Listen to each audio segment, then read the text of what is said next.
This happened to me and my girlfriend Alara back in the summer of 2014. It all took place in South Carolina, where we had planned a simple camping trip.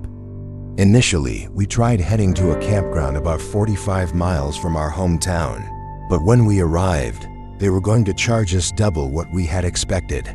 Frustrated, we decided to turn back. That's when I suddenly remembered a secluded spot much closer to home, an off-grid, boondocking area where we wouldn't have to pay a thing. All we had to do was park the car and walk in. The place was breathtaking, with a historic bridge, a winding trail, and some of the oldest railroad tracks in the South. We arrived just before sunset, giving us plenty of time to set up our tent and get everything in order. A few cars were parked nearby, but they likely belonged to hikers who would be gone by nightfall. The only thing that made us uneasy was an old, rusted white van sitting off to the side. It had no license plates, and something about it just felt wrong. Alara and I both pointed it out, acknowledging how unsettling it was, but we shrugged it off and continued deeper into the area to find a good spot for our tent. Several hours passed. It was around 3 a.m. when, after spending some quality time together, appreciating the quiet of nature, and finally drifting off to sleep, we were jolted awake by something unexpected singing. Faint, eerie, and off-key, it came from somewhere outside our tent. The sound of slow, deliberate footsteps followed, circling us. When you hear something like that in the dead of night, your gut tells you nothing good can come of it. Heart pounding, I carefully unzipped the tent just enough to peer outside. The forest was dark, the trees shifting in the breeze, but I saw no one. No movement. Nothing that could explain the disturbing sounds we had heard. But I knew one thing for certain. I didn't want to wait around to see who or what was out there. Alara and I were both too freaked out to stay. Just because I couldn't see anything didn't mean it wasn't there. I barely did a decent walk around our tent before deciding we needed to leave. As we quietly gathered our belongings, trying not to make a sound, we both froze. The singing. It was getting louder. And then, clear as day, I heard the words, "Asterisk, now won't y'all come out?" The voice was deep, slow, almost playful, followed by a raspy, unsettling laugh that sent a chill through my spine. We packed faster. My hands were shaking as I rolled up the tent. That's when we heard it, the distinct crunch of leaves underfoot, the sound of someone moving closer. The singing had stopped, replaced by low humming. He was near, too near. We didn't hesitate. I grabbed Alora's hand, threw the tent and folding chairs onto my back, and we ran sprinting in the opposite direction of the noise. The only thing on my mind was getting back to the car. Luckily, we hadn't set up too far from the parking lot. I could already see the glow of streetlights through the trees, a beacon of safety. But as we got closer, my stomach dropped. The lights weren't just coming from the streetlights. That old, rusted white van was on. Its dim headlights flickered behind the trees, waiting. It was parked right in front of mine. Panic surged through me. We had no idea if this guy was alone. If he had an accomplice, we'd be trapped. We pushed forward, running uphill, our legs burning with each step. As we neared the lot, I felt Alara's grip falter. Her pace slowed ever so slightly, and I knew she had turned her head to look. Her sharp gasp made my blood run cold. "Asterisk, come on, don't look, we're almost there." I yelled, my voice urgent, desperate. She snapped forward, gripping my hand tighter, and we kept running toward the light, toward the car, toward any chance we had of making it out of there alive. The man was getting closer. I could hear the crunch of gravel growing louder, his footsteps pounding against the ground with disturbing urgency. Then, through his ragged wheezing, he barked out, "Asterisk, don't y'all think you'll get away?" We had just passed the van when Alara and I made a split-second decision. I shoved the keys into her hand. "Start the car," I hissed. She ran ahead while I scrambled to toss all our gear into the back seat. My hands fumbled, my pulse hammering in my ears. Every second wasted felt like a death sentence. Then, as I finally slammed the door shut and turned to the driver's side, I made the mistake of looking up. The sounds of his breath, his shuffling steps, the sick anticipation in the air, it was all amplified now, terrifyingly close. With the car engine roaring to life, I kept my head down, ready to throw it in reverse. But curiosity, horrible, dreadful curiosity, got the better of me. In the harsh glare of my headlights, I saw him. The man was massive, a towering behemoth of a figure. His face was stern and wrinkled, his red, patchy hair wild and unkempt. His filthy goatee was smeared with dirt and something darker, something crusted over. But it was his eyes locked onto us like a hunter lining up the perfect kill that made my stomach lurch. He wanted blood. Asterisk, get back here. He bellowed, waving a baseball bat in the air, his grip tight, knuckles white. I shook my head, snapped out of my trance and floored it. Gravel spit from the tires as I swerved away, the van shrinking in the distance. In the rearview mirror, I saw him lift the bat high, then slam it down onto the ground in frustration. A narrow escape. Too narrow. We didn't stop driving until we reached a Waffle House, where we sat in stunned silence, sipping on coffee neither of us really wanted, waiting for the sun to rise because there was no way we were closing our eyes in the dark again that night. My best friend Orion and I have a tradition. We go camping once a year. We've been doing this since we were 13, and in all those years, we've never had a truly terrifying experience. At least not until last year in the Blue Ridge Mountains. We arrived during peak season, and by the time we got there on the first night, most of the campsites were taken.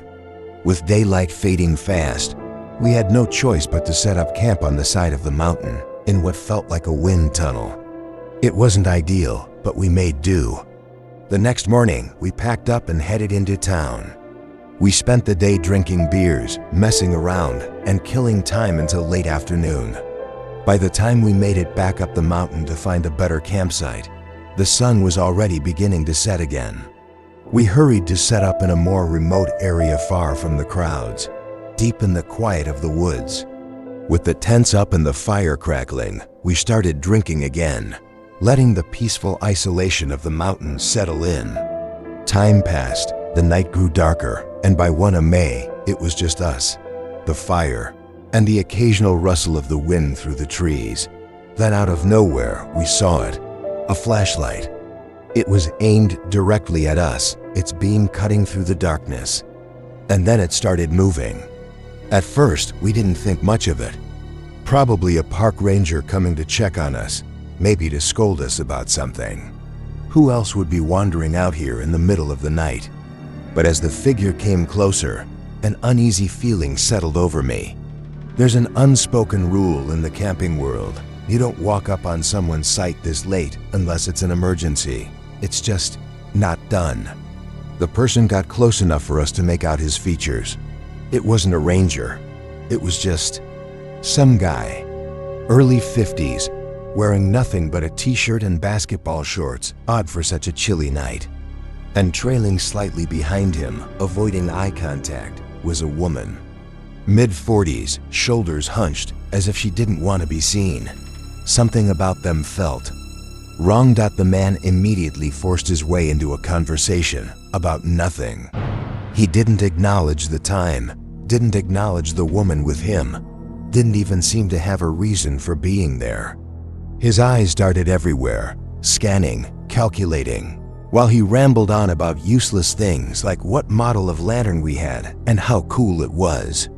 Then, out of nowhere, he blurted out something about being former law enforcement. It had nothing to do with what we were talking about. Just dropped it into the conversation like it meant something. And then he did something that made my stomach twist. He lazily swung his flashlight toward our tents, acting like he just noticed them for the first time. Asterisk. Oh, that's where you guys are sleeping, huh? Cool setup. The way he said it. The way his eyes moved. The way his flashlight flicked between the tents, the fire, our bags, the ground around us. He wasn't just looking, he was searching. For what? Or worse, asterisk for who? Orion and I both felt it at the same time. We were being sized up, counted, assessed. For what purpose, I didn't want to know. Then, just as suddenly as he appeared, the man stopped talking. His eyes lingered for a beat too long, as if he had seen all he needed to see. Then he simply turned and walked off into the woods, his flashlight bouncing along the tree trunks until darkness. Gone. Neither of us spoke. We just stared at each other, our breath visible in the cold night air. And then, in a low, firm voice, Orion said exactly what I was thinking. Asterisk, we're packing our shit and getting out of here. And we did. Fast. To this day, it's the most unsettling thing that has ever happened to me while camping. I don't know what that man had planned, but I know we were being sized up for something. Maybe it doesn't seem like much, but if you've ever had another human being assess you like that, you'd understand. He was going to come back. I just don't know why.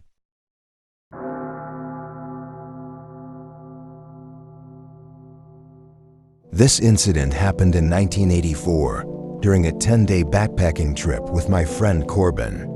We were hiking the Ray Lakes Loop in Kings Canyon National Park, and it was the final night of our journey.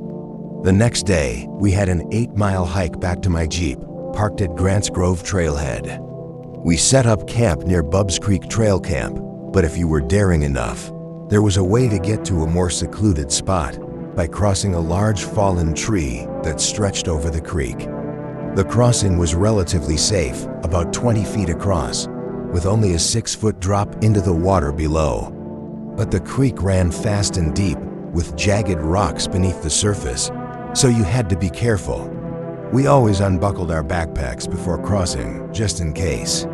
We had camped beyond the creek before and knew that very few people ever ventured to that side.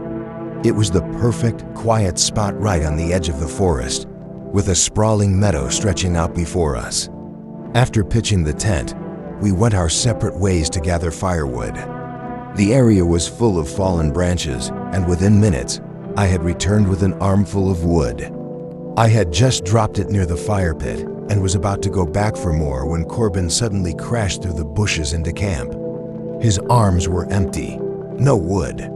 His face drained of all color, wide-eyed, frozen in something between shock and terror. Something had happened. Something had scared him. Asterisk, what the hell is going on? I asked, staring at Corbin. His face was still pale, his breathing uneven. Asterisk, a deer charged me. He blurted out. I stared at him, waiting for the punchline. What? Come on, deer don't attack people. I'm not lying. He insisted, his voice almost desperate. Asterisk, a huge buck charged at me. I dropped my wood and ran back to camp. I wanted to believe him, but it sounded ridiculous. A charging deer? I'd been camping and hiking for years, and I'd never heard of such a thing. Still, Corbin was visibly shaken. Eventually, we let it go. We built a fire, cooked dinner, and settled in as dusk began to creep over the mountains. That's when we saw it.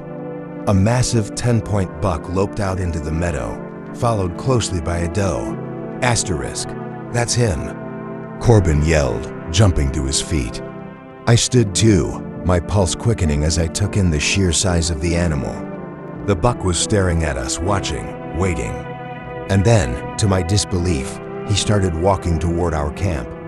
Something wasn't right. Most wild deer are skittish, easily spooked by fire or sudden movement. But this one, he wasn't afraid. He came within 60 feet, unwavering, his dark eyes locked onto us. Trying to scare him off, I grabbed a heavy piece of firewood and slammed it against the hollow log I'd been sitting on. The loud thunk echoed through the quiet forest. That should have done it. That should have sent him bolting. But instead, he lowered his head. His hooves scraped against the dirt, pawing deep ruts into the earth. His body tensed, muscles coiling like a spring. And then he started toward us. Corbin and I stood frozen, our bodies locking up in sheer animalistic fear. We had bear spray, but it wasn't within reach. We had no weapons, just the fire between us and the looming force of nature preparing to charge. The buck was within 30 feet when, without warning, he snapped. In an instant, he lunged forward, breaking into a full charge straight for us. Then, just as suddenly, he veered off, galloping into the forest with the doe racing after him. Corbin and I just stood there, wide-eyed, our hearts pounding so hard I thought they'd burst from our chests. Asterisk, what the hell just happened? Asterisk, I muttered. But we weren't given a moment to process, because that wasn't the end of it. After we calmed down and the darkness fully settled in, we sat by the fire, staring up at the stars. The adrenaline was fading, and we found ourselves still talking about the buck trying to rationalize what had just happened. The canyon walls around us loomed high, nearly 1,000 feet up, but they were set far enough back to give us a clear, uninterrupted view of the night sky. It was one of those crisp, silent nights where every star seemed to shine just a little brighter. And then we saw it. At first, it was just a bright, steady white light cresting over the lip of the canyon. We both noticed it at the same time, falling into an eerie silence as we watched.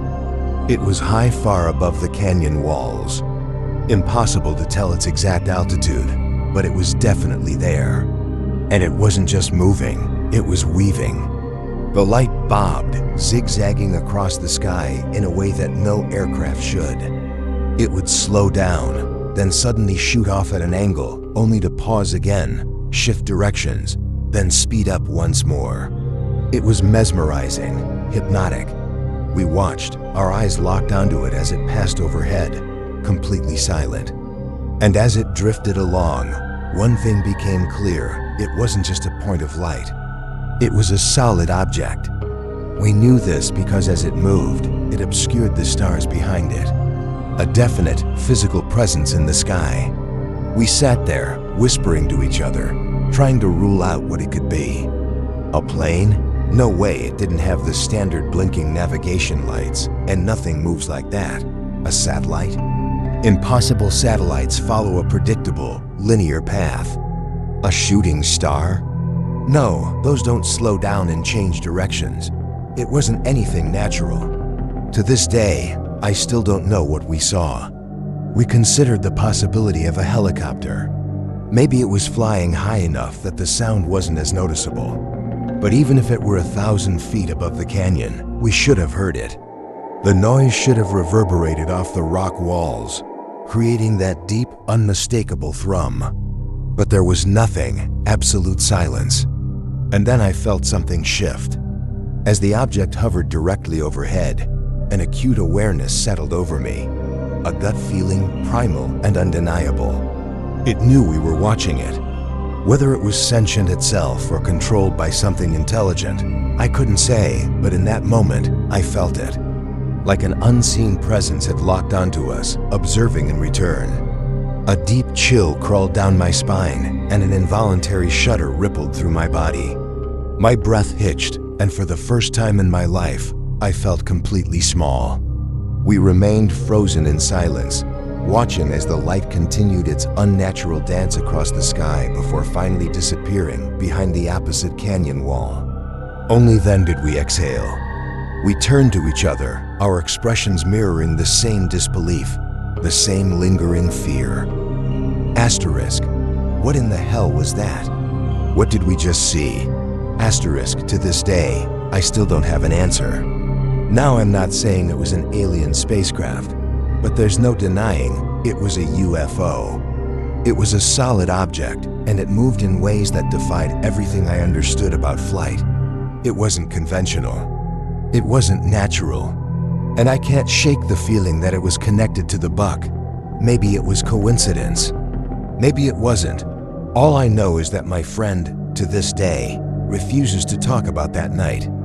And the more I think about it, the more I realize something felt off the entire time. Like reality itself had warped around us, like we had somehow stepped outside of what was supposed to be, like we didn't belong there. When I think back on that night, on everything we saw, everything we felt, I can't help but consider all the theories out there. The possibilities of other dimensions, parallel universes, even the idea that we're living inside some kind of simulated reality. Nothing more than lines of code running in an unfathomable program. And the more I think about it, the more I believe what we experienced that night was a glitch. Something broke through. Something we weren't meant to see. It doesn't matter if anyone believes me. Honestly, if it hadn't happened to me, I wouldn't believe it either. In fact, sometimes I question it myself. But I know deep down, in a place beyond logic, that it was real. This is the first time I've ever acknowledged it publicly. Before now, I've only ever shared this story with a few close friends over the years. But the truth is, each of us only has our own reality shaped by what we see, what we feel, what we experience firsthand. I can't explain it. And I'm not asking anyone to believe me, because it didn't happen to you. It just happened. And the strangest part? That wasn't the only time. I've had other experiences, things just as unsettling, things that have happened in my own home. Maybe I'll share those stories another time. For now, I'll just say this. I hope this night finds everyone well. Sometimes the things we can't explain aren't meant to be understood. Maybe we brush up against something greater, something watching, waiting, just beyond the veil of what we call reality. And maybe, if we look too closely, it looks back. What do you believe?